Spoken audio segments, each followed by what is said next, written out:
It's pretty obvious that the dis in this life has become both short for disability, and also disdain for the state of the nation when it comes to the treatment of disabled people.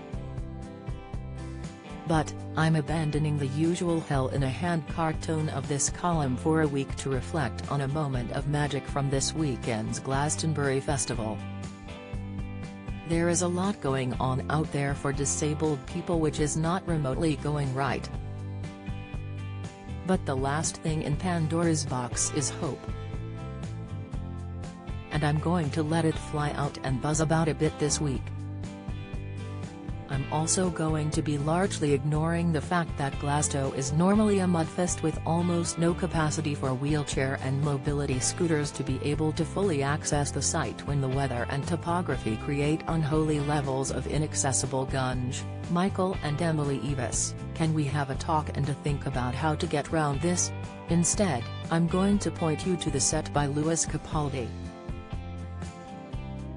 Lewis has made no secret of his mental health distress or that he has Tourette's syndrome. He has been struggling lately. He called off a load of gigs, and wanted to save his energy for his Glasgow performance. But it wasn't enough. He was spent. He forced himself to go on stage, in front of a massive audience, and his voice gave up. This visibly disheveled, knackered man, pacing around with his mic, his voice breaking, looked like he needed some help.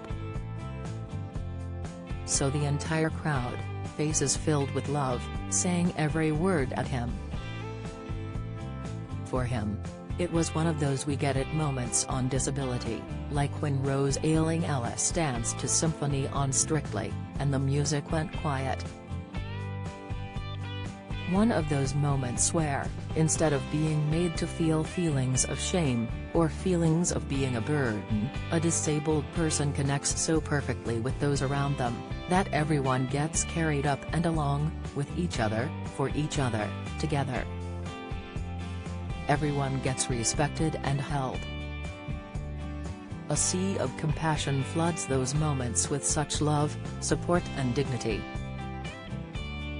Where journalists might be flexing their fingers to write about failure, and somebody not being up to scratch, the might and power of a collective will of love becomes the story instead, because it is so big, so overwhelmingly right, and so connective. Music is about connection, to the self, to each other, and at moments like this, to something bigger we can't really articulate, but we all collectively feel. Call it God, call it spirit, call it humanity, whatever works.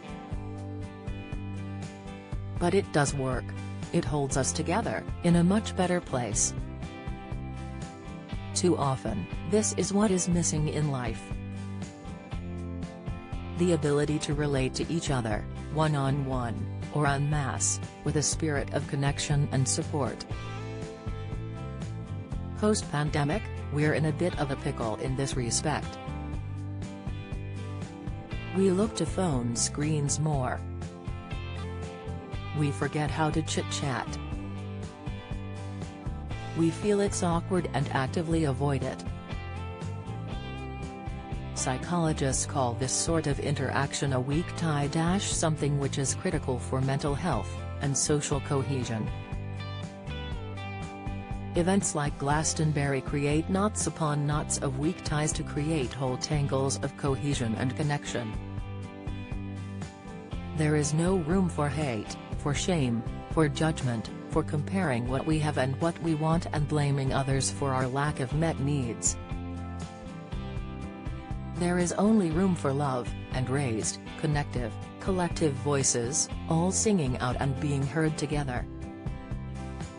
Can you imagine if we did this outside of sun-parched fields and tents? If we engaged with those we elect to make policy to affect our lives? If we did it for those we share communities with who feel their collective voices are smaller? Can you imagine a world where we act to make change? Where you are the change? Can you feel the love and excitement if you do? Anna Morel works for Disability Rights UK. The UK's leading organisation led by, run by, and working for disabled people.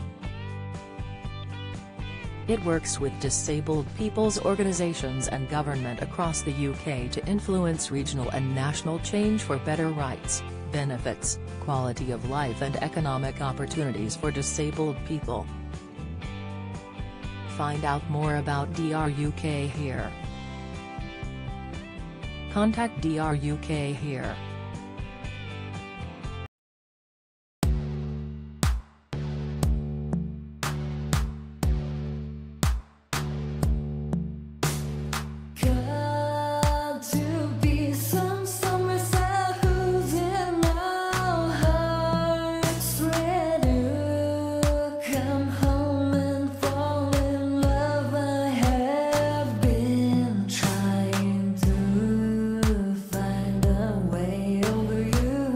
To us.